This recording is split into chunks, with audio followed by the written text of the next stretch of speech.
UP police वाहनों पर जाति लिखकर चलने वालों पर सख्त कार्रवाई कर रही है। ऐसे में मंगलवार को बुलंदशहर में एक अनोखा मामला देखने को मिला है। यह जूतों पर जाति लिखकर बेचा जा रहा है। यूपी पुलिस वाहनों पर जाति लिखकर चलने वालों पर सख्त कार्रवाई कर रही है। उधर बुलंदशहर में एक अनोखा मामला देखने को मिला है। यहाँ जूतों पर जाति सूचक शब्द लिखकर बेचा जा रहा है। एक युवक दुकान पर जूता खरीदने पहुंचा तो उसका माथा ठनक गया। जूते के सॉल पर नीचे ठाकुर लिखा हुआ था।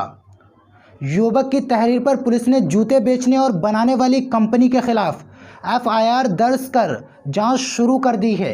बजरंग दल के एक कार्यकर्ता विशाल चौहान ने जूतों पर नाम देखकर आपत्ति जताई।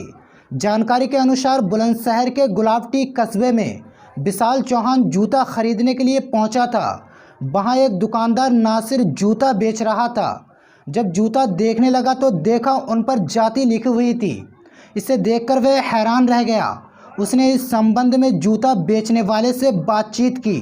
सोमवार की शाम को बजरंग दल का एक कार्यकर्ता विशाल चौहान नासिर की दुकान पर पहुंचा था। पुलिस को दी गई शिकायत में विशाल ने कहा, मैंने देखा कि ज़्यादातर जूतों की शॉल पर ठाकुर लिखा हुआ था। जो लोग भी ऐसे जूते बनाते हैं और बेच रहे हैं उनके खिलाफ सख्त कानूनी कार्रवाई होनी चाहिए। गाड़ियों पर जाति लिखने वालों पर सख्त है पुलिस। बता दें कि गाड़ियों पर जाति लिखने वालों पर यूपी की योगी सरकार सख्त है। आए दिन यूपी पुलिस चेकिंग कर ऐसे वाहनों के चालान कर रही है। इसी बीच गुलावटी कस्बे में जूतों पर जाति लिखने का मामला सामने आया है। दोस्तों, बढ़ते हैं अगली बहुत बड़ी खबर की तरफ। डोनाल्ड ट्रंप समर्थकों की हिंसा में अब तक 4 लोगों की मौत। वाशिंगटन में इमरजेंसी का ऐलान। अमेरिका संसद भवन कैपिटल हिल में डोनाल्ड ट्रंप समर्थकों की हिंसा में अब तक 4 लोगों की मौत हो गई है और 52 लोगों को अरेस्ट किया गया है। प्रदर्शनकारियों ने घातक रसायनों का इस्तेमाल कर पुलिस पर हमला किया। अमेरिका के राष्ट्रपति डोनाल्ड ट्रंप के समर्थकों के संसद भवन कैपिटल हिल में की गई हिंसा में अब तक 4 लोगों की मौत हो गई और 3 लोगों की हालत गंभीर है। अब तक 52 लोगों को गिरफ्तार किया गया है। बताया जा रहा है कि मारे गए लोगों में एक महिला है जिसे पुलिस ने गोली मारी थी। इसके अलावा 3 अन्य लोगों की इलाज के दौरान मौत हो गई। इस बीच वाशिंगटन के मेयर ने शहर में 15 दिन के लिए इमरजेंसी का ऐलान कर दिया। ये इमरजेंसी 21 जनवरी तक लागू रहेगी। पुलिस ने बताया कि डोनाल्ड ट्रंप के समर्थकों ने हिंसा के दौरान रसायनों का इस्तेमाल किया ताकि संसद भवन परिसर पर कब्जा किया जा सके। हालांकि बाद में बड़ी तादाद में पुलिसकर्मियों के पहुंचने पर उन्हें भगा दिया गया। उन्होंने कहा कि भीड़ कैपिटल बिल्डिंग के बैरिकेड्स को तोड़ने का प्रयास कर रही थी और उन्हें हटाने के लिए पुलिस को गोली चलानी पड़ी। इसमें महिला को गोली लग गई और इलाज के दौरान उसकी मौत हो गई। बिगड़ते हालात के बीच राष्ट्रीय राजधानी वाशिंगटन में कर्फ्यू लगा दिया गया है। इसके बाद भी बड़ी संख्या में प्रदर्शनकारी कर्फ्यू का उल्लंघन करते हुए सड़कों पर उतर आए। ट्रंप समर्थकों की हिंसा के बाद अब संसद भवन के अंदर बड़े पैमाने पर सुरक्षा बल तैनात किए गए हैं और कार्रवाई अब फिर से शुरू हो गई है। उधर ट्रंप के विरोधियों ने इसे गृहयुद्ध छेड़ने का प्रयास करार दिया। इस दुनिया भर के नेता इस हिंसा की आलोचना कर रहे हैं। ट्रंप समर्थक कैपिटल हिल इमारत के सामने कई बार पुलिस से भिड़ गए और कई लोग संसद के अंदर भी घुसने में सफल हो गए। इसी बीच संसद के अंदर अफरा तफरी का माहौल हो गया और कई सांसदों को सदन के अंदर से अपना काम छोड़कर भागना पड़ा। वहीं सीनेट के दरवाजे को सुरक्षित तरीके से बंद कर दिया गया है। बताया जा रहा है कि सांसदों को सुरक्षित रखने के लिए उन्हें अमेरिका सेना के एक शिविर में ले जाया गया। अमेरिका में 2 बजे दोपहर में सीनेट के अंदर एरिज़ोना के इलेक्ट्रॉन वोट को लेकर ट्रंप समर्थकों की आपत्ति पर बहस हो रही थी।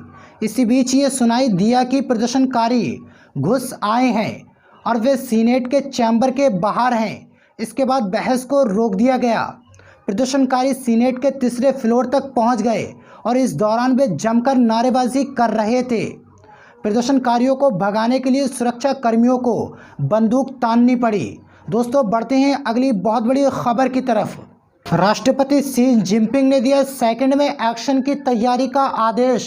लद्दाख में फायरिंग करने लगी चीनी सेना।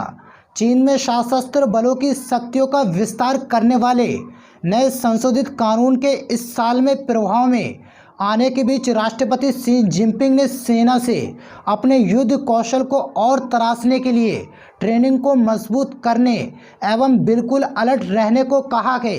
चीन के राष्ट्रपति शी जिनपिंग ने अपने जवानों को ये आदेश दिया कि वह युद्ध के लिए तैयार रहें और सेकंड में एक्शन हो इस तरह की तैयारी करें।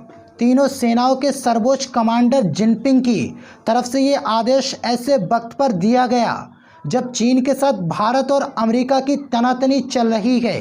चीनी राष्ट्रपति के इस आदेश के बाद चीन की सेना पीपुल्स लिबरेशन आर्मी के जवानों ने LAC पर तैनात भारतीय जवानों से कुछ ही दूरी पर तिब्बत स्वायत्त क्षेत्र में युद्ध की तैयारी शुरू कर दी है।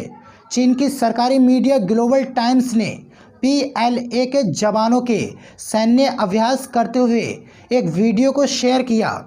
इस वीडियो में 5000 मीटर की ऊंचाई पर PLA के जवान फायरिंग करते हुए और बम बरसाकर अभ्यास करते हुए नजर आ रहे हैं। दोस्तों चीन ने लद्दाख के अंदर सैकड़ों एकड़ जमीन पर कब्जा कर लिया है और अब गुजरात के साइट में भी चीन कब्जा करने की कोशिश कर रहा है। चीन की 20 लाख से ज़्यादा सेना वाले संगठन ने तिब्बत के पास फायरिंग करना शुरू कर दी है, लेकिन मोदी सरकार अभी भी खामोश बैठी हुई है।